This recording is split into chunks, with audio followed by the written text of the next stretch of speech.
Welcome, everyone. MTL Sports Podcast. Great show for you today. Episode 56, I believe. We got NFL Week 13 we got to cover. So you're going to hear our, games of the week.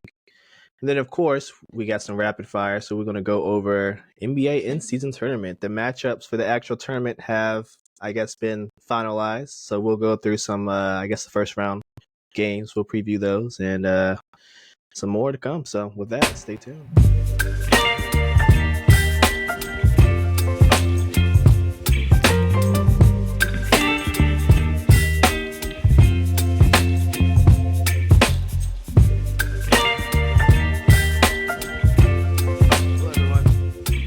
Kick it off. Week 13 of the NFL season. We got, 5 more weeks, right? Because it's 18 weeks now.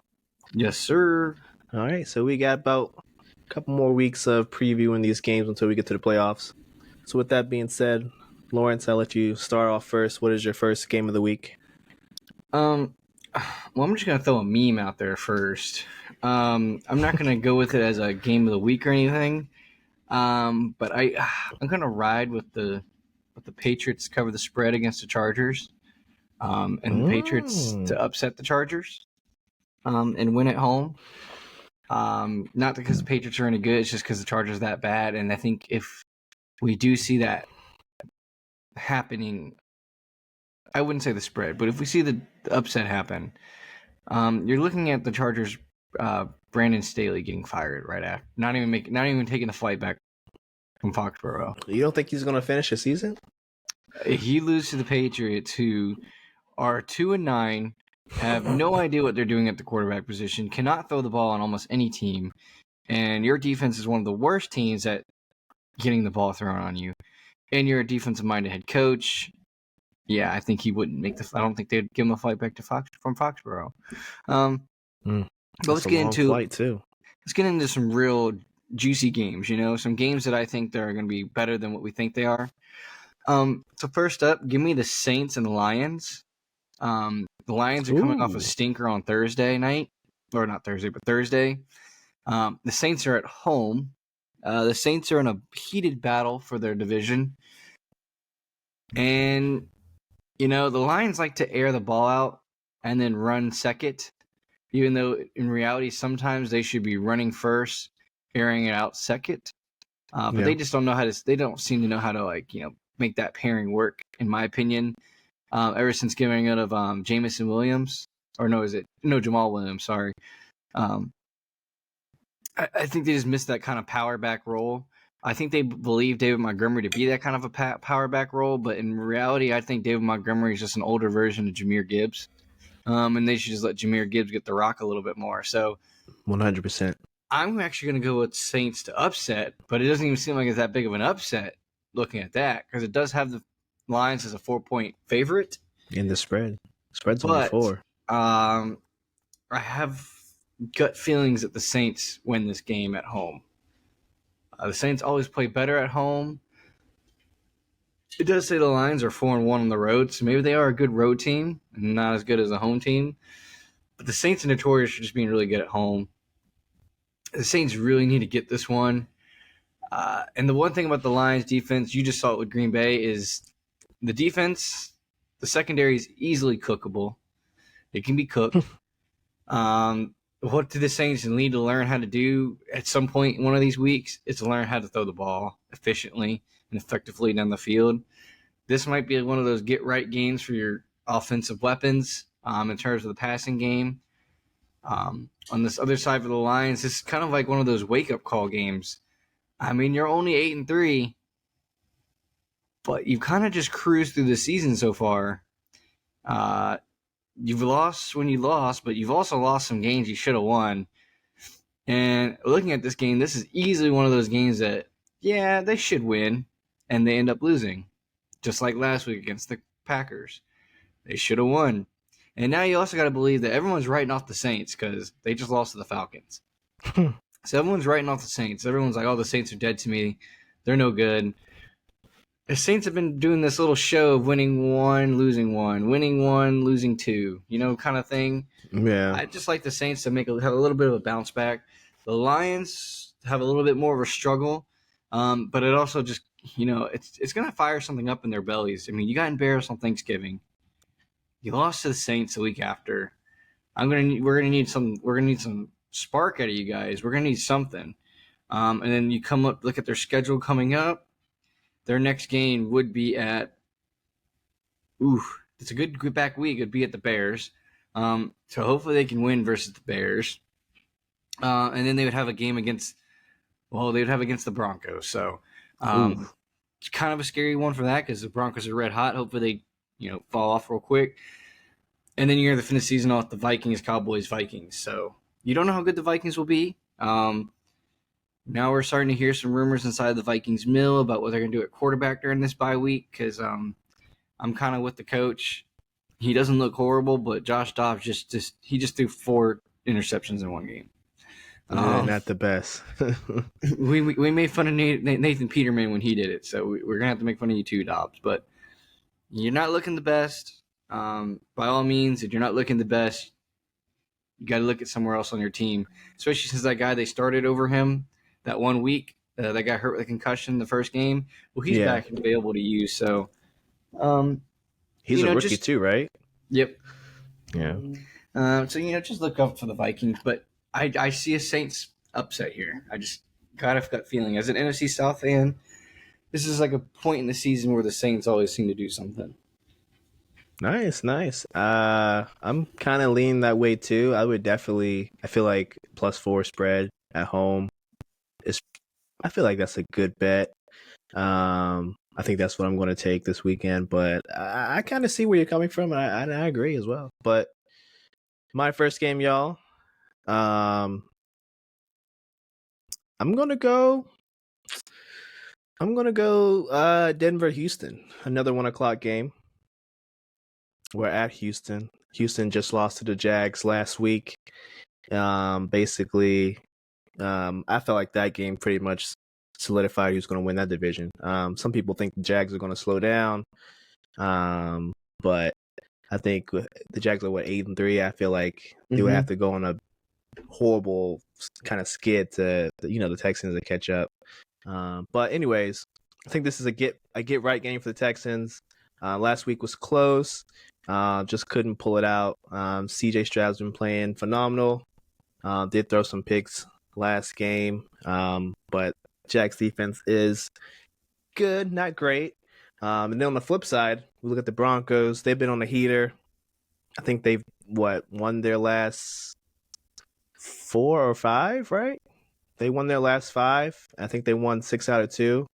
They definitely turned it around. Russ has been playing better, definitely better than last season. I wouldn't say that he's cracked the top 10 of quarterbacks like he was about 3 or 4 years ago, but he's definitely competent now. He's definitely playing that way, and I think it was just a matter of time before him and Sean Payton just started cooking together, and especially the defense too. Like they definitely come back and put everyone on notice that hey, they had all the pieces. They just need to stir the pot the right way, I guess. Put a little bit more sprinkle of ingredients in there, and defense is playing well. But for this game, I'm looking for. Honestly, I think this will be more defensive minded. I think both teams are gonna kind of lean on the defenses in this one.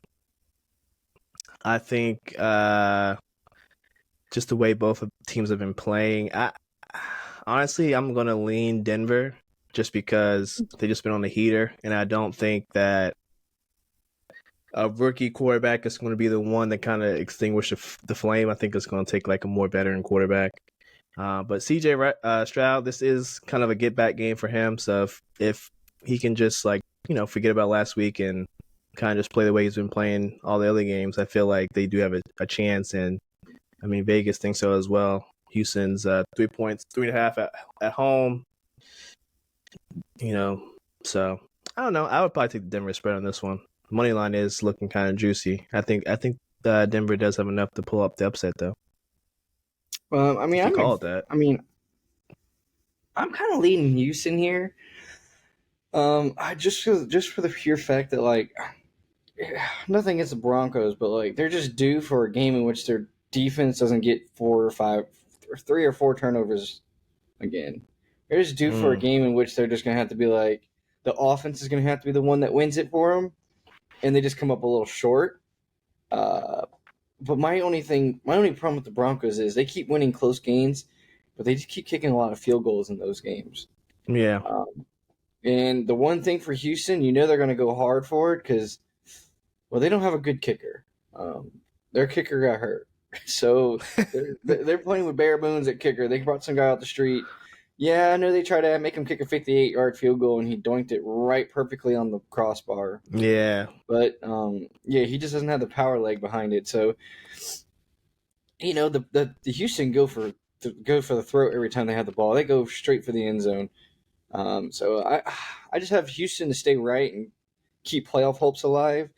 Broncos, I mean, it's just like one of those things, like we just keep saying about other teams, like, oh, they're just due to lose. Like, they're just due for one, or they're due for a win. Like, they're just due for a game in which their defense doesn't bail them out. But that being said, the defense might very well bail them out again, and I'm not going to be shocked by it because that defense is outstanding right now. A lot of those guys are proving why they're where they are, especially in the secondary. So I agree. The biggest thing with them, like Surtain, I think that 70-20 game really embarrassed him, and I think that I don't know if he's the leader amongst men in that backfield, but whoever is sure working him right back there. Nice, good stuff. What about you? What's your second game everyone should watch? Well, okay, now we all know what the second game to watch is, but we're just gonna tackle that one. I would say as a game together. So we're not gonna piddle around and say, oh yeah, the San Francisco. We're gonna say San Francisco and Eagles. We're gonna say that for last. We both know that's the game to talk about. That's the game to watch. In my personal opinion, if you're looking for a dog and you're looking for a dog in the fight this week, at the same time period, just based on how things are coming out and reporting, I think Carolina beats Tampa Bay. Ooh.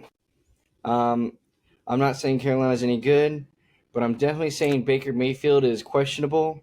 Yeah. And I don't think anything behind Baker Mayfield on that team is anything to write home about.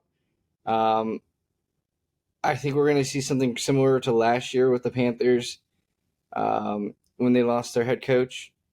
I think you're going to see them kind of rally behind the same guy. Oh, not the same guy, but rally behind the interim. Mm-hmm. I mean, if you look at some of the things that came out, it was like, okay, so why did the Carolina Panthers get so many delayed games and false starts at the beginning of the season? It was because Frank Wright wanted to coach Bryce Young a certain way, and Bryce Young didn't like it that way. So they're trying to find a way to meet middle ground. I mean, he wanted him to wear like a little wristband with all the plays on it. The plays, yeah. And then go based on that. And Bryce wanted them called into his headphone or a headset. So apparently that was what's going on. And then that kind of makes sense with those few weeks that he was playing under Thomas Brown.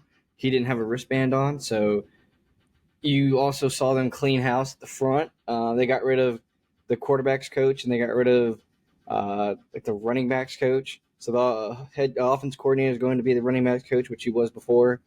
I think it's just like they just got rid of the bodies. They just simplified it. And honestly, that's all you had to do for some weeks. Just make it easier. The Buccaneers defense is a little beaten up. I don't think Baker plays. Like I said, Carolina's supposed to be getting back people in the secondary. But in actuality, why I like the Panthers in this situation, it's kind of like what the coach said in his first press conference. It's a resume game. So for certain players like Brian Burns, I don't even think Jeremy Chinn's going to play, but just certain players on the team, like this is their resume game. Brian Burns wants to get paid like Nick Bosa. Well, currently so far this season, you haven't proven that you want to get paid by Nick Bosa. But now the coach is gone, you need a spark on your team. Well, he could go out there and just play amazing for the next 7 weeks, and that's all anyone's going to remember. That's all anyone's going to remember. And then he'll get paid like Nick Bosa by some other team because I don't know if Carolina's going to be the one to pay him like Nick Bosa. I don't think he deserves Nick Bosa money. I don't think Nick Bosa deserves Nick Bosa money because he hasn't proven up to that standard. Like I said before, I think Brian Burns is very worthy of Max Crosby money. I mean, $25 million a year. I mean, that's fine. I think that's completely reasonable for Brian Burns. It's Because if doable. you ask me, is Brian Burns as dominant as Max Crosby? Probably not. But he can be as effective. I mean, he's younger, so therefore the equal in pay, that kind of thing. But no, I feel like this is one of those upset games in which the writing in the wall is over for Tampa Bay. They're probably not making the playoffs, even though they're just right there. I'm not There's saying they can't. mathematically, there's a chance. Mathematically. Mathematically, they're so in it, but also mathematically, I just don't see how they overcome the Atlanta Falcons or the or the Saints. Yeah, But that's how bad this division is because mathematically Carolina's not eliminated. So that's how pathetic and horrible this division is. So this is true. I think Carolina gets one. I wouldn't say a gimme win, but gets a kind of like a freebie because Tampa Bay didn't take them seriously. The whole league isn't taking them seriously, and then they'll go back to being crap in the next couple weeks. But I think this is just one of those games where the interim head coach comes in there and the team just plays amazing. Because that kind of just what happens when the interim coach comes in there for a week. And it also might be just because, we're not game plan for this coach. We're game plan for the other coach. So, I don't know. I just know that Carolina's defense always has that potential to keep them in a game to win. Yeah. Would I be watching this game? No. You're not gonna watch it, but you call the upset. Oh yeah, but you got Eagles and 49ers on at the same time. Oh, I'll be watching this game when they're in halftime, or if the Eagles 49er game is no good, I might watch it. But I just can't pass on that Eagles 49ers game. That just seems like it's going to be a really good one. Yeah, you're definitely right because the Eagles game isn't for us at least isn't going to be on Sunday Ticket, so we won't be able to multi-view. Yeah, so I'm going to be on my Hulu Live TV. Hulu has live sports. And I'm going to be watching the game on that. So, and I'm not going to be doing all this flipping and flopping back and forth. I'm just going to watch the game. I might go back out with Kyle, and watch it at the bar with Kyle again. So, I don't know what I'm going to be doing. Maybe I'll go to the bar and I'll watch Carolina too because they'll all be on. But we'll see. But I'm definitely fully enthralled with that Eagles 49ers game, and I know we're going to talk about that at some point. So, yeah, we'll talk about that next, but first I just want to give I guess for me the second game other than San Fran and Philly would be Kansas City and Green Bay. Is it going to be cold? I think they're in Lambeau. Yeah, but it's going to be cold. Game time 35. Weather is 35. It doesn't say how windy, so I guess we could click on the link. I would love to see the Chiefs and the Packers play in like a snowy game. It doesn't even this link doesn't even like go out that far. So you say your thing, and I'll look it up for you. It's usually, Lambeau can get pretty windy, especially like this time of year. So I'm expecting like probably a wind chill in like the 20s probably. So with that being said, I know Arrowhead gets cold. It gets coldish, but it's nothing's like northern Wisconsin or wherever they playing in Green Bay, Lambeau Field. But Jordan Love. Oh, go ahead. So it's going to be a rainy, snowy mix the night before and into the morning. And then by 3:00, it should stop raining and snowing. And it's not going to be windy, but it's also not going to be not windy. It's going to be 10 miles per hour winds. So not like a super bad wind chill, but you'll definitely feel the cold. And it had just been snowing and raining, so the field ain't going to be perfect. You're going to get it's going to be a bunch of mud, and it's potentially some of it might, get frozen over or something. I don't know. Not the best conditions. Someone's getting a cold. Yeah, these players will be on the bench in their big old coats and the heaters going, but I think this goes advantage Green Bay. Jordan Love has been cooking. He's been cooking for the past, I would say 2-3 weeks. Mm-hmm. Was definitely cooked last week, Thanksgiving game, the first game that came on. And they didn't give him a turkey leg. That was disrespectful because that man was cooking. He deserves a turkey by himself because he was cooking. He had so much heat.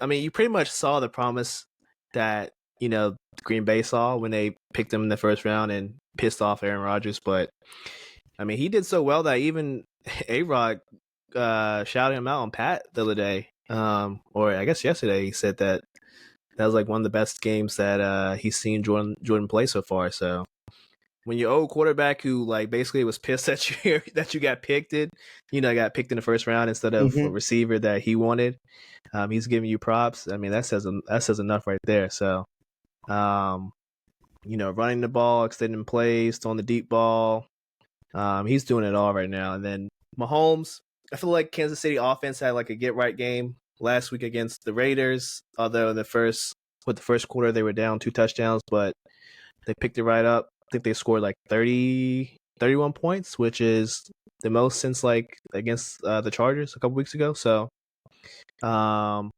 guess it's a good game. It's a good sign, but I think for the Chiefs, they need to string together a couple of like high scoring games just to like prove everyone that hey, our offense is here. We kind of figure things out. That won't be an issue going forward because, like we said earlier, we only have about 5 or 6 more weeks of this thing. So if you can't figure out these offensive woes before heading into big time lights, it's gonna be very very scary for you guys. Guys being Kansas City, but I'm gonna pick Green Bay in this one. They're at home. I guess this is an upset. Vegas thinks so because Green Bay is +6. I would take the +6 money line, sprinkle a little bit. And then points. I would go under. I think this is going to be defensive, but I think Jordan Love's been cooking just enough to like not turn the ball over and just keep it close. And if they keep it close going into the fourth, I think he'll work some magic and pull off the win. I think the only fear for Green Bay here is their running game and the lack of using it. Aaron Jones, you only got Dillon. I mean, in my opinion, AJ Dillon's a fine backup. I mean, he's perfectly usable, perfectly fine. He's been in on off in the injury report, all the time, but it's never been anything crucial of an injury. But I mean, they just don't use the running game as much as they should, especially when they have the wide receivers as fast as they do.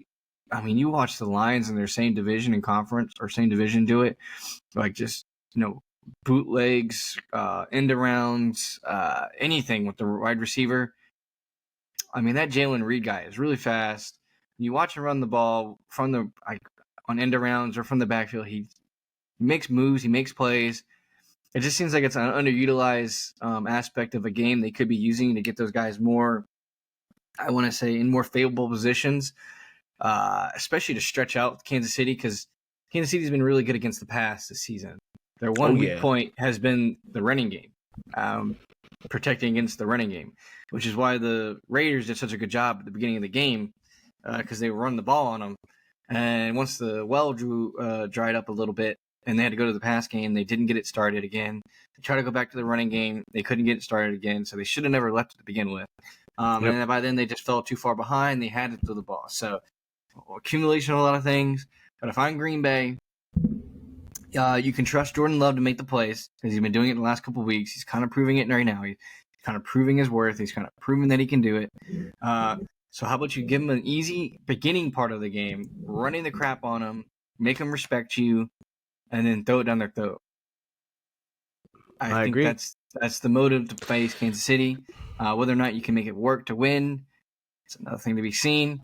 But if that's Christian Watson, I mean, just double move and just launch it to him and see what happens. I don't remember ever seeing anyone on Kansas City's secondary being absolutely speedful. So that's why I said, kill him with the run game early, make the safeties come forward. Once the safety's forward, double move with Christian Watson. That man can run. And you play that once you've launched that thing, it is taken in the end zone, and it is not Valdez-Scantlinged to the ground. Oh, man. Well, he used to be in Green Bay, but not anymore. And that's probably a good reason why. But the game that we really want to talk about, y'all, San Fran, Philly. NFC Championship rematch, 425. We're playing in Philly. Tickets are damn expensive, $244. Dear Lord. San Fran, to my surprise, is the favorite. 3 points, Yeah, I wouldn't have seen even that. though Philly is at home, and they usually give the home team 3 points. So really, Philly or San Fran would be 6 if they were at home, at least 6. So I'll let you start. Like, what's the breakdown of this match? Well, for me, I don't even know how the 49ers are favorited, especially Yeah. like watching that Eagles game last week. I'll put my metal button on about the referee calling in that game. But I mean, watching that thing and thinking that the Eagles can't be a favorite is just, that means Vegas knows something, or Vegas is paying it the other way, or Vegas is really, really betting on a 49ers revenge game, a nice little revenge plot line, which I can easily see. I think the defense for the Eagles is completely and easily cookable, especially in the secondary. Yes. In my opinion, Big Play Slay gets away with a lot of fouls. I mean, a lot of He's fouls. been getting cooked this year too, like more than usual. Like he gets away with a lot of things, which, you know, if he was a different guy in a different position somewhere, he wouldn't be getting away with it. I mean, you look at the other side of the field. If he was Bradbury, he wouldn't be getting away with it. Like, Bradbury doesn't get away with it. Only you get away with it. So yeah. I don't know what you did. Maybe it's just because you Big Play Slay, but that's the only reason you get away with it. So he's been easily cookable. Nope. I'd love to see how he matches up against Brandon Ayuk again, but with Brandon Ayuk actually having a quarterback that can throw a ball, 49ers lost both of them. Almost made Christian McCaffrey the ball handler. But I think that is what I was about to get to next, is the effectiveness of Christian McCaffrey. Yeah. I think he's just going to torch the Eagles. In reasonings, I believe that will be the case is in the linebacker section and the lineman in the linebacker room. The Eagles are really big. You know, they're big in those two positions. McCaffrey's going to run around you. He's not going to run through you. He's going to run around you. Yeah. That was something the Eagles had the advantage of last week. And they still really didn't take advantage of it. But they weren't trying to run around them or anything. They were just going to go through them. They were going to go over them. The Bills don't have a running game. And the Bills found a way to really come after the Eagles. The 49ers have a run game, but I think it's a run game that doesn't favor the defense. It's a run game that favors the 49ers because McCaffrey's elusive. Like, he's just extremely elusive. Their front line for the Eagles is just big. They're big men. They're behemoths of men. Also, they're going to be bringing in, Shaq Leonard off the streets to come play linebacker because Zach Cunningham got hurt. He's only been on the streets for like 2 weeks. Come on now. Well, I mean, he wasn't really producing at the Colts either. So yeah. But he's also, he's a little bit big on the bigger side. He's a big boy. I think this is going to be the game in which we see the Eagles actually run like a 3 safety set a lot of times, but one of the safeties acting as if they're a linebacker, which I kind of thought they would do when Kevin Byard came in there, because he can hit hard. He has good knowledge of how the things develop in the backfield, because he's been at the Titans forever, and he's been kind of the do-it-all guy at the Titans half the time. So Yeah. I did believe that they would move him down a little bit, and I think this might be the game in which they actually implement that, because you're going to have someone that can run around with McCaffrey. And I just think that D-line of the Eagles, it does certain things correctly. It's a good at run stopping, power backs, and it's really good at pass rush. Okay, well, the 49ers are really good at pass defense, and they don't like to be power back. They don't power back. Their running game is screens and Texas and slant routes to McCaffrey. Like, if they don't want to run up the middle of McCaffrey, it's okay. We'll just go around the line. The line will hold you up a little bit, and then we'll just toss it to him, I just think McCaffrey is it's just the thing that breaks their back in this game. And then as soon as you start getting, too caught up in McCaffrey, then they throw the Debo Samuel at you. Then once you start looking at both of them too much, then they throw the Ayuk at you. And then once you think you got it all figured out, they throw the Kittle at you. I just think the 49ers just have so many weapons. Not that the Eagles don't. The Eagles do. They do the same exact thing. They do the exact same thing. I just think the 49ers defense hasn't been cooked as much as the Eagles defense. I also just don't think the Eagles deserve to be 10-1. And then last but not least, like every team like hits that point in the season where it's like, okay, we had a wake up call. We had to get ourselves right. The 49ers had their wake up call. They lost 3 straight games. They had their wake up call. They got all their players back. They're ready to restart this thing. They're ready to get back at it. You're looking at the Eagles, however, they're 10-1. They're just, I wouldn't say arrogant, but they're just in their own heads cocky. And this is just one of those perfect games to where 49ers come in, upset them, make them all sad and mad. Eagles bounce back, and then it really sets it up, because everyone likes that juicy drama goodness for Cowboys-Eagles rematch. I think that's what it's all comes to a T for, that juicy rematch. So after that, I hand it over to you, because when do the Eagles and Giants, so the Eagles and Cowboys will play next week. Yeah, next week. 49ers take a W here. Eagles go to 10-9 or 10-2. Sorry. We both believe, I think, where he said that the Cowboys will beat the Seattle Seahawks at home. Of course. So that they'll move up to 9-3, which makes this game that will be at Jerry World that much better. There will be some drama. That's why the 49ers are -3. NFL is setting up for that juicy Sunday night football. Keyword there, Sunday night football at Jerry World. Think about it. There will be some juicy drama for sure. I think, number one, first off, 49ers defense has been cooked by yours truly.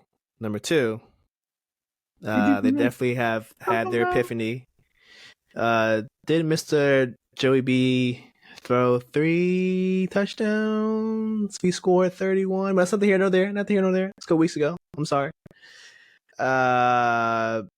And number 2, you're right. The 49ers definitely had their epiphany, all right, we got to get our shit together, or we're gonna end up not making the playoffs or letting the Seahawks run away with this division.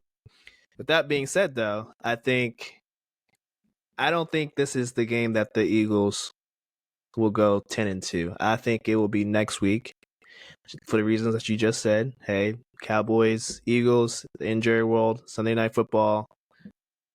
NFL will want more. I would say want more eyes. I think they want equal attention in both games, but I feel like at some point the Eagles going to have to lose, and I feel like for me at least it's going to be next week. But I think at least for betting for this game, I'm gonna go for the betting. I wouldn't do any pre-game bets. I feel like this is a game where you live bet and you look at the momentum of both teams, and then you decide, okay, you're gonna throw your money on this team, or you're gonna throw your money on this team, or you're gonna throw your money on this team's spread. You know what I'm saying? I feel like a pre-game bet isn't smart. You're gonna have to play this one, maybe watch one quarter, and then just put your money down on whoever you think's gonna win, or the spread. But I think the Eagles win this one. They're at home, but the key is they can't have a slow start. They can't be Buffalo, can't be 17-7, can't be Kansas City. Same thing, 17-7. They can't go down double digits, because the way the 49ers play, they play best when they're ahead and they have a decent lead, and they're just going to keep gunning for you. The Bills, they kind of took the foot off the pedal, which they've done a couple times. That's why teams will come back on them. And then the Chiefs have offensive woes. We already knew that. So it was only a matter of time before the Eagles caught some sparks and, caught fire, and they made that a game. But the 49ers, they don't have that problem. They just, once they get ahead, you give them confidence, You make Brock Purdy think that he's a top 5 quarterback, and the kid's just gonna eat you up. So with all that being said, if you're the Eagles, you get the ball. If you get the ball first, or you get the ball after the 49ers first possession, you got to go down and you got to get some points. Whether it's a field goal or a touchdown, you got to get some points. You can't have possessions where you're 3 and out, or maybe you only have a couple of minutes of possession. Because if your defense stays out on the field, and your defense is very, very good, but if they stay out on the field for 30, 40 minutes, you're not going to win this game. You're going to have to control the pace. You're going to have majority of the possession time, because the more that you can keep the ball out of McCaffrey and Purdy's hands, and the more that you put them in pressure situations, the easier your job will be. And I feel like even though this secondary is very bad, very cookable, Mac Jones threw for 300 on you, which says a lot. Brock Purdy will easily throw 300 on you if you let him. And so I think you're going to have to pick your poison. Like you said, do we try to stop McCaffrey even though he's not going to run up the middle? Do you kind of just like, hey, we want to block the edges really well and just contain him? Or do you just, bring that extra safety like you said, Kevin Byrd? Do you just bring him in and just make sure that, hey, we're just going to try and stop the pass game as much as we can? So it's going to be a close game for sure. But I don't think this week will be the week that the Eagles lose. I think it's going to be next week. I think in Jerry World, they will lose. Their streak will come to an end next week, not this week. I like it. Good stuff. Week 13, that's all we got. So up next, rapid fire, first round of the in-season tournament starts Monday. We will preview some games. Let's kick off rapid fire. We got some in-season tournament to talk about. Now the tournament is set in stone. The first round, I guess you call it, starts on Monday. I think the first couple games on Monday, Tuesday. I think they're gonna be like what did they say? Like a combination of TNT and ESPN. So it should be like Stephen A, Mike Wilburn, and then Chuck Shack and Kenny. Should be interesting. First game, Monday, Celtics, Indiana.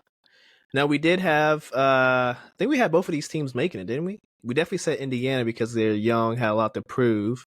We did say Indiana, and I think what we got wrong is we thought the Mavericks were going to do a lot better. I cannot lie about that one. Yeah. We definitely said Celtics. Yep, Celtics. I think we also had... I don't remember who we had in another division. I think we had the Kings coming out when we said the Pelicans had a chance, and then I didn't see New York making it. I can't lie. Who's in New York's group? New York was a wild card, so I think they were in Milwaukee's group, but they had they're the winner of the point differential. So we can go to the standings right now. Let's just do this. I think we had Milwaukee to win as well. I think we had the whole East. I think we agreed that the West was going to be the hard one. Yeah, I think we said the Suns was going to make it, and the Lakers. We just said that. We said Pelicans or Rockets or Mavs. And Kings or Warriors. We said, or Thunder. Did we say Thunder? I think we said Thunder had a chance, but yeah, we basically liked all the young teams. And honestly, at this current moment, of the teams left, who do I like the most to make a run at it is the Kings. Honestly, just looking at Celtics comments, like the Tatum and everyone's comments on the whole tournament as a whole at the current moment. Yeah, it just feels like they're a really good team with not a whole lot of buy-in to the games. I just don't feel like they're fully bought into it, but they're just a really good team, and then they can just produce like they did. I think I also see a lot of buy-in from the Bucks, because I think the Bucks are one of the smart teams that are, they're really good. They're older too, but they're using it as like, oh, this is like playoff warm-ups for us because we don't have any chemistry. So this is playoff warm-ups. I just think the Knicks are going to get outclassed and outgunned at some point. But then again, it is a one and done situation, so it's always There's always room for an upset. So what do you think about the first game, Monday night, 7:30 on TNT? Celtics Pacers. I guess they were in Indiana. I guess because I think the Celtics were technically a wild card. So yeah, it makes sense that they're playing in Indiana. I like Indiana to win that. Yeah, Indiana does play better at home. Celtics are undefeated at home, so I would definitely take the Celtics if they were at home. But they're playing in Indiana, so you're going Pacers in this one. I'm going to go Pacers just because I think the Pacers are bought into the tournament. I think the Pacers players look at the tournament as they're a lot younger, and they look at it as free money. Because younger people are always about that moolah, about that cheddar. The thing for the Celtics is, do you think Tatum and Brown really care about money? No. No. They have the absolute bag. They don't care about a quick $500,000. They just don't. They don't care. I think the Pacers care a lot more about the money. A lot more younger players on those like low salaries, so it makes sense for them to kind of pick it up. And the Celtics also are going to view it as like, we know what we are. We're good. We're going to make it far. Like, I just think the Pacers look at it as like the same way the Bucks do, but in a different way. We're a young team that needs to know how good we can be in playoff situations, which is the same reason why I like the Kings to move on, because the Kings are looking at it as we're a young team. Well, actually, we choked it in Game 7. Yep. So we need to learn how to win one and done situations. We need to learn how to win. It's win and you're in, win and you're out kind of situations. So I like the Kings for that one. And I'm not going to say like, I know I'm skipping to a different game, but I'm not going to say like the Pelicans are like mentally weak or anything. Yeah. But I did just watch the Pelicans lose back-to-back games to the Utah Jazz. In which they just gave up leads late at the end, and all it was the Jazz just had more hustle. It's honestly for me for the Pelicans. It's without McCollum, I don't think there's a true like leader. Oh no! There's no true leader. So when I say they're mentally weak, I'm just saying like there's no guy that's like, okay, let's go on the sidelines. Like, there's just no one like that. That's just the coach doing it, and all the players are like, okay, coach. There's no player that's like on the court with me getting in my face. CJ McCollum slapped Zion in the face. Zion's gonna look at him like, oh, I'm about to knock you out after this game. But okay, whatever you say, boss.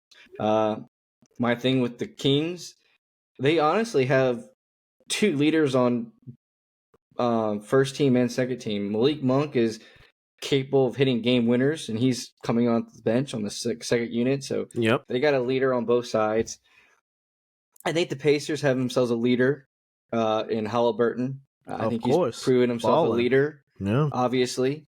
So I mean that's kind of like what the Clippers are. Like, dude, the Clippers lost to the Nuggets without any of their top three. No Aaron Gordon, no Murray, no Jokic, and they still lost by like 10 or more. DeAndre Jordan had 20 points. The first time he's had 20 points since pre-pandemic. That tells you a lot. I know I went a little off case there, but I mean that just shows you what the teams that are in it like. There are certain teams that just this is their, I wouldn't say their livelihoods, but they're putting a lot of stock into this, and as well they should. And then, coming out of the other games, I know I just moved on quick for you, but, Pacers are going to win this one. I think they win in an upset. I think that matchup predictor is taking too much stock in the Celtics as a team and not as the unit that is going to play in the actual game. I think the Pacers they're going to have more heart and desire for it. Sacramento, like I just said, is going to upset New Orleans. I just think Sacramento is going to use this as a game to figure out where they are, to win big games. And I just don't think Pelicans have a leader, and the Kings have two of them. Arguably three of them. I don't know if Sabonis is a leader or not, but the culture changed once he came there. So yeah, he's definitely culture changed once he came. So they have maybe three of them.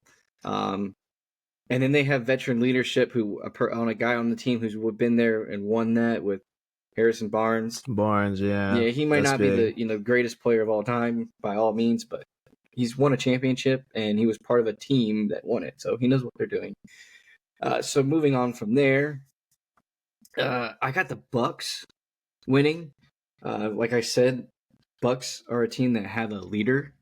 Now they have two, maybe three. But they have a decent coach. They have a team. They have like a leader, and I just think this is going to be this is them figuring out what they're going to be able to do in the playoffs. They're at home, and I just think they kind of beat up on the Knicks. I don't think they're going to kill the Knicks or anything, but I just think they handle them. I think that's the best way to put it. But the Bucks are using this game to figure out, okay, how good are we going to be in the playoffs, sort of deal. This is our games to get chemistry. This is just how you got to look at it. We're gaining chemistry from this. And then in the last game, what is it? It's Phoenix, Laker LA. or Phoenix, LA. This is the one game that I think is kind of tricky. I think this game will come down to strictly who's available and who's not available. With that being said,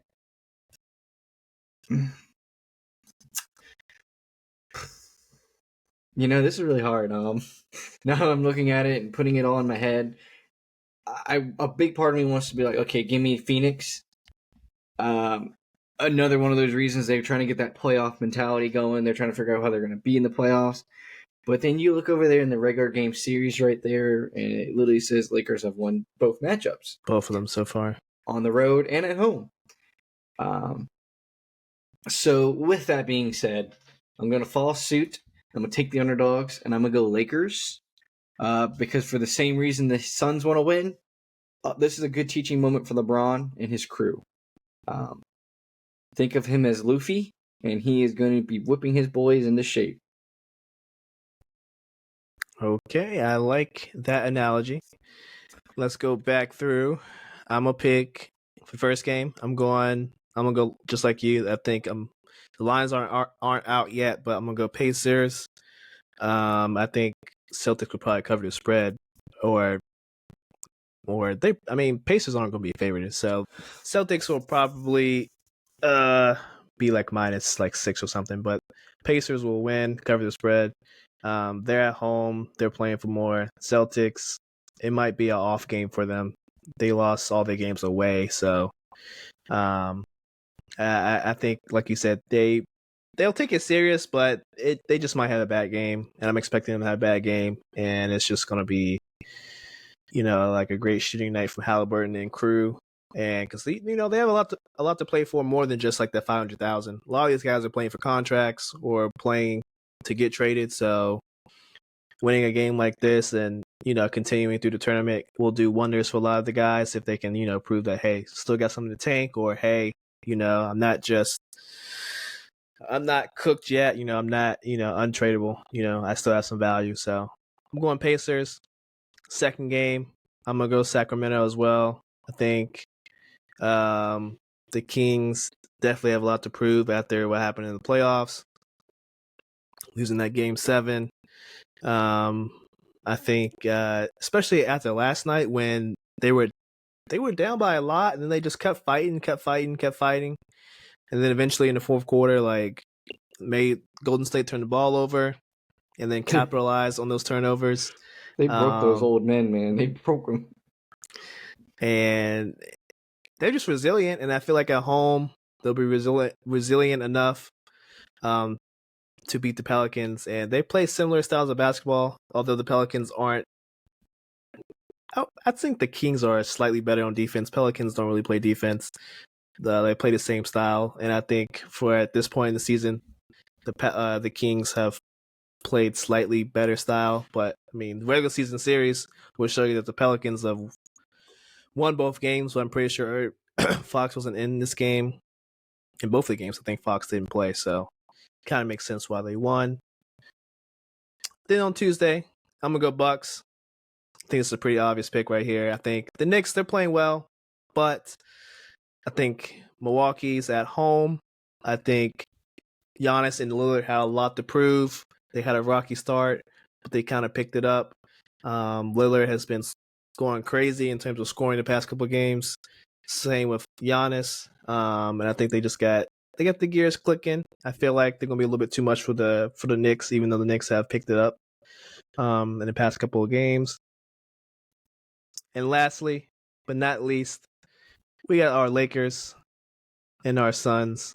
Our Lakers. We got Goat James. We got Go KD, James. Booker.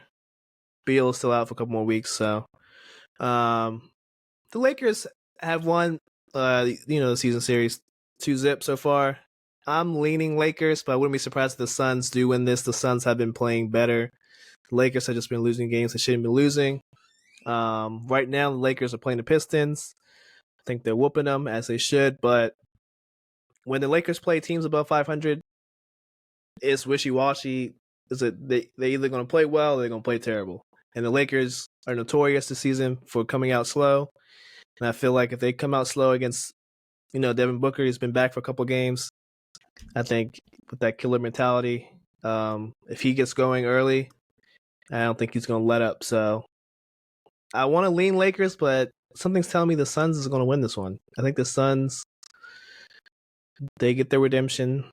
I feel like they win in Crypto.com Arena. Not in Crypto Arena. Yes, sir. I think they win, but I wouldn't be surprised if the Lakers do win, but I think the Suns will pull it off. Mm-hmm. I mean, I think the Suns can easily win. Not saying they can't. I'm purely just solely going off of how the season has gone so far. And then also going based on how I know LeBron can get guys ready for action, no matter what kind of game it is. I mean, we're kind of looking at that right now. He's absolutely smacking them. Smacking them. Up by 18 as we speak. He knows what he wants out of his team, and he gets what he wants out of his team. And if LeBron wants to add this trophy to his resume when he retires, so he can literally tell everyone, like, hey, I have an in-season tournament win. Does Michael Jordan have that? And everyone's going to be like, oh, you can't say that, though. I mean, he's going to be like, but I just did. And he's just going to drop all his rings. Okay. We shall see. That's the end of Rapid Fire. Any closing statements before we get on out of here? I guess closing statements. I'll make my run through the NCAA. What do you call it? Oh yeah, we forgot to run through that. What do we think the championship week? How's that gonna? Well, it's absolutely a travesty that the Oregon Ducks are a 10-point favorite against Washington. I do like Oregon to have the upset this time. Or not the upset. I do like Oregon to beat Washington this time. I don't believe Washington loses by 10 points, though. I just cannot. Oh, that's in Friday any at 8. facet believe that one at all. If you're looking to, make some money here, that Liberty minus 11 is absolutely takeable. But when I say Heisman, I think Liberty can easily beat New Mexico State. New Mexico State's going to have to travel all over to Liberty. Liberty's 24 in the country. Liberty's trying to make a big push for an undefeated season and an actual big bowl game chance. And if you look at Liberty's last couple games, they're smoking teams. They're not just beating teams. They're smoking teams. So I do like Liberty to get this dub or to win this game by more than 11. Now, like I said, I do believe Oregon beats Washington, unfortunately, and I think that Oregon does not beat them by more than 10 points. Moving on further, when I say Heisman, I think the scary game of the day. I'm not going to try to run through all these, but Texas is going to beat Oklahoma State. Is it going to be by 15.5? Probably not. Probably not. They haven't really smacked teams besides last week, right? But, I mean, last week was one of those things where they're trying to make a name. They're trying to prove something. Against Texas Tech. Texas Tech was pretty decent. They were playing for a playoff spot or a bowl game spot, and they got knocked out of a bowl game. Oh, no, they have the overall to play in a bowl game, so maybe they didn't care enough.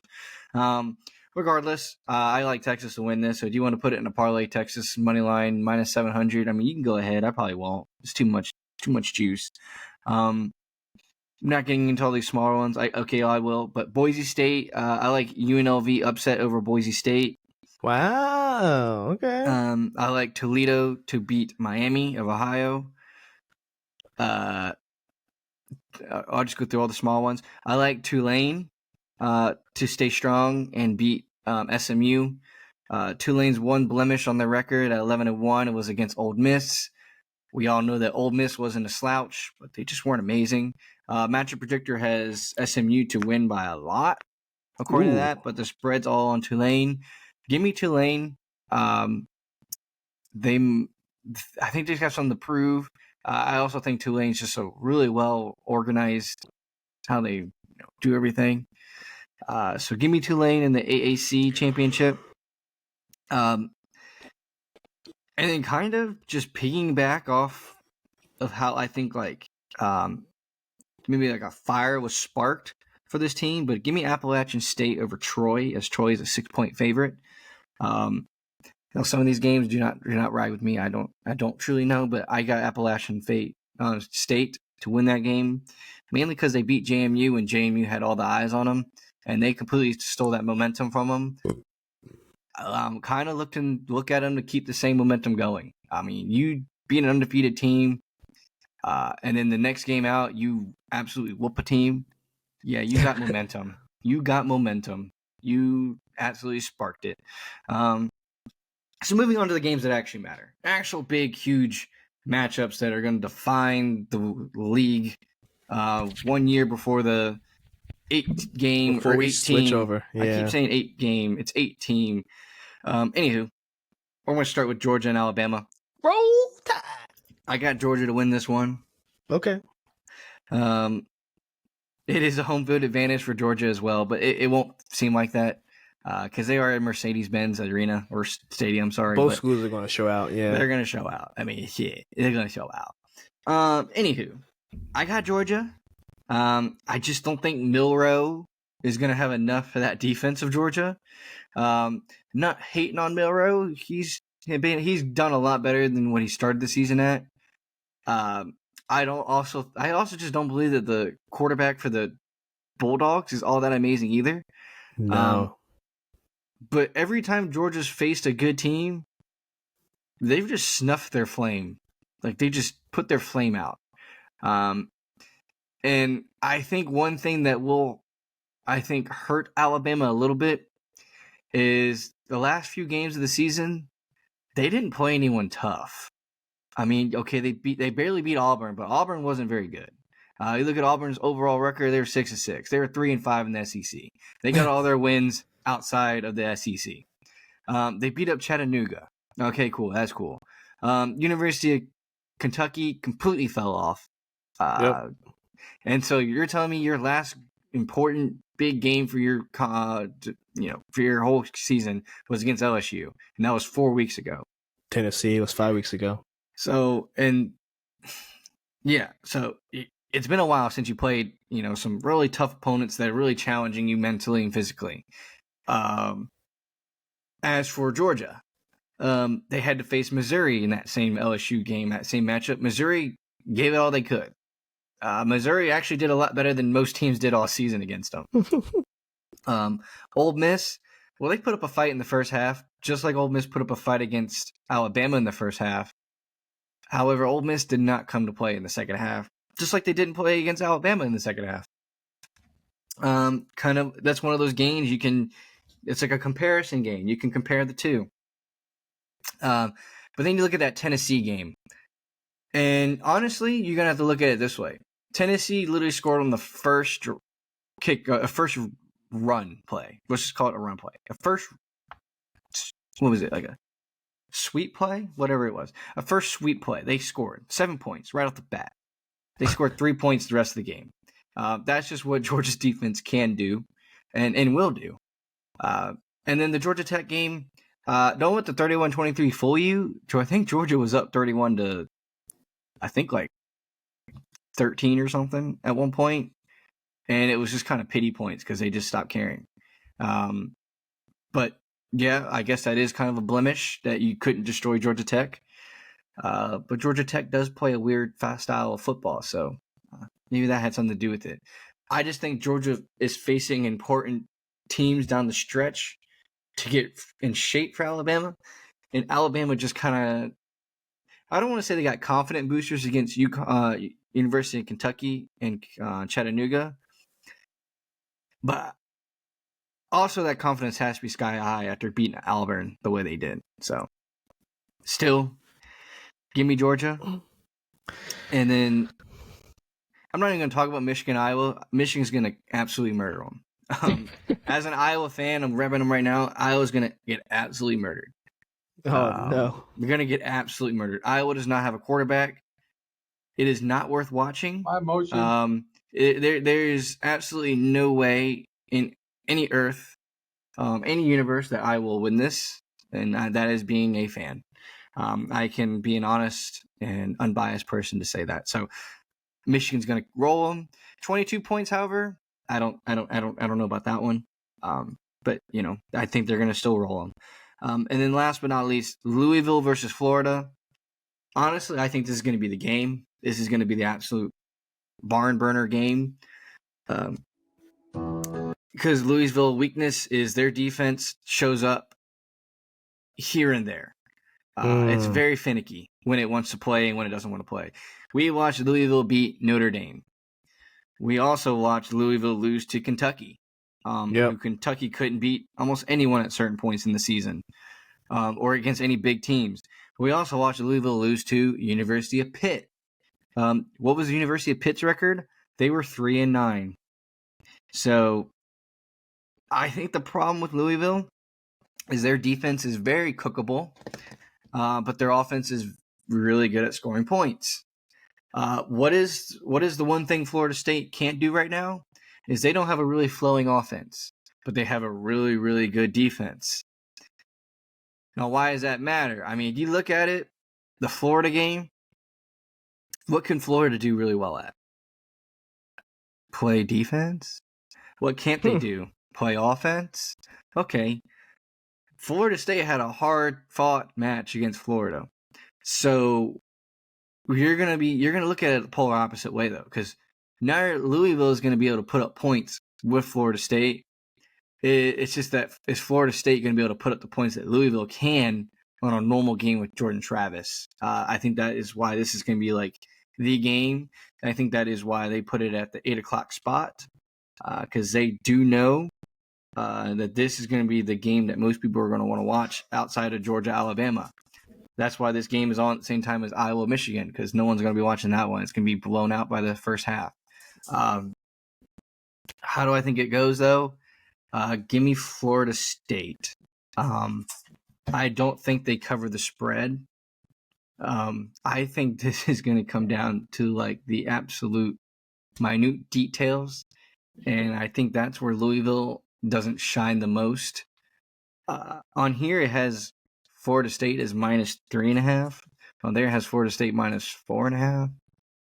And it also has a -2.5. So, well, I guess it opened on ESPN Bet as 4.5. So it's 2.5. So it's all over the board. What I think, I think Louisville either loses by a field goal, or honestly, they just win outright, and then ruin the whole entire Florida State year. And that would be very Florida State like to have everything ruined, very ACC like. And then we probably wouldn't have a lot of question marks going into it. I think Florida State is, they've shown to be beatable with Jordan Travis. Now without him, I think there is a real possibility. If Louisville plays like they did against Notre Dame, so it's a completely fair idea that it can happen. If they play like they did against Pittsburgh, don't count on it. Just don't. Okay, nice. I'm gonna go Washington. Ooh. I'm gonna go Texas. I'm gonna go Roll Tide. Rolling Tide. And take their spread. Oh. Michigan, I'm course, taking Michigan, but I will take the under. Hopefully, I'm hoping for the under one more time. And I'm with you. I'm going Florida State. Oh wait, did you say Florida State or did you say Louisville? I think Florida State wins, but there is a world in which, like I said for Iowa, there's just no universe in which I can see Iowa winning. There are many universes in which I can see Louisville beating Florida State. There are. I just don't think in this universe it will go that way. I'm gonna go with you. I think FSU will pull it out and make it damn hard for this committee to pick that fourth team. So with all that being said, let's go Roll Tide, upset the 2-time defending champs. So we can get a spicy selection. I guess it'll be Tuesday, or I don't know what day they will do it next week, but I want it to be spicy. I don't want it to be just the same four, you know. So here's the discussion then. Okay, so Washington wins, Florida State wins, and Michigan wins. So they're all going to be locked into play. So then, honestly, it's going to go down to who's going to be the 4th seed. Would you let Alabama leapfrog everything? Would you just put Georgia in there at the 4th seed? Or would you have Texas bump up? Because Texas did beat Alabama. And if Texas absolutely destroys Oklahoma State, there's so many factors, and I'd love to see that chicken's head cut off. But honestly, even if Georgia loses, I just think it's the biggest cop-out they're going to do is they're just going to put Georgia at 4, and they're going to make them play Michigan in the first game, and they're going to have a rematch. Wasn't it last year? It was Michigan and Georgia, or was that 2 years ago? I think it was 2 years ago, because last year was Georgia TCU, and TCU just got whooped. Oh, yeah. So I believe they're going to have a rematch of Michigan-Georgia. Mm-hmm. And I remember picking Michigan that game and thinking to myself, I can't believe I did this. Yeah, well, my thinking is it's going to happen one of two ways. If Washington loses, it'll be way easier to leave Georgia in. And then you just slide in Alabama. If Georgia loses too, then you slide in Alabama. But like you said, if Washington wins, Florida State wins, they just probably going to be like, all right, you just lost one game. We'll probably just move you to 4. But if Alabama somehow like convincingly beats them, then I think that's when we start having a discussion like, all right, do we move Texas in there, or, you know, because if Alabama beats them by like a touchdown or like 10, let's say for example, if they beat them by like 10, then I think you really gotta weigh like, all right, which one are we going to throw in there, Alabama or Texas? So, well, I think that's the unfortunate thing for Alabama is they play Texas week 2. Week 2. And Texas went into Alabama and beat them by like 13 or 10. Yeah. So they have a convincing win over Alabama at Alabama. That is the only thing that Alabama has tarnished to their name, is they got beat on their home turf. Mm-hmm. Kind of bad. So yes, that's why I'm thinking they need a convincing win against Georgia. I think if they just win on a walk-off field goal, I don't think that's enough in my eyes. They need to win by like a touchdown or more at least, you know? It needs to be convincing. And they're also praying that Oklahoma State puts up a huge fight against Texas, because if Oklahoma State, you know, just gets beat by 30, 20, yeah. If Texas covers a spread of 15, I don't see Alabama, unless Alabama beats Georgia by 2 touchdowns. I can't really see it, because Texas, all they did was the last 2 weeks prove that, like, yeah, okay, we were just messing around. We can blow teams out if we want to blow teams out. We're just trying to make it fun. We're just trying to make it fair. Yep. And then you can't leapfrog us because we beat them at home by, well, I don't even know what it was, 13, 10, whatever. It was by double digits. So, honestly, what I'm actually praying for is, it's kind of mean, I know. I'm praying that Louisville beats Florida State so that it can get really spicy. Because I would love to see Georgia lose, Florida State lose, and then see what happens there. Because, like, okay, Texas jumps in, Alabama's like, okay, but we beat Georgia, so we should go in, and Texas should go in. So then Texas is 3, Alabama's 4, and then Georgia gets thrown out altogether. That's the one I'm looking forward to, because that's why it's at the 8 o'clock game. They know what they're doing. I think the whole world wants Louisville to make that upset, just so those odds maker, or not odds makers, but those playoff matchup, they're just The going to say, committee, the committee's just going to be like, man, we should have implemented this 8-team thing a year ahead, 1 year earlier, because this would have been amazing. This would have been an amazing top 8 squad. Yeah. My thing is, I just don't see a scenario where there's not a SEC team. And I mean, you've watched some of the shows on TV, and they're all saying that, you know, there's scenarios where Alabama or Georgia doesn't make it, but I just don't see that. I think one of those two are going to make it. They're not going to pit Texas and then Florida State and in no two world Pac-12s. is an SEC team not getting in there. In no world. Yeah. I mean, honestly, it's going to be really spicy if Oregon beats Washington, because then it's like, okay, do I kick Washington out and put Oregon in? But do I put both of them in? But I can't really put both of them in. It's going to be so good. I know that they're kicking themselves for not doing this 8-team playoff 1 year earlier, because I remember last year it wasn't even this tight. Last year's wasn't even this tight. This is just a fluke year. I know we're going to get it next year, and there's going to be a big divide from the top 4 to like the 8 seed. You might have like the top 16 to be really good, but there's just no way it's going to be this good next year as it is this year. There's no way. I agree. I 100% agree. All right, I think that covers that. Any final thoughts before we log off for tonight? And we have a wonderful weekend of sports ahead of us. No final thoughts. My only final thoughts is man, be watching out for that Louisville upset. I mean, it can happen. It is a fair possibility. I like it. And with that being said, MTL Sports Podcast, episode 56, championship weekend. Make sure you guys watch that.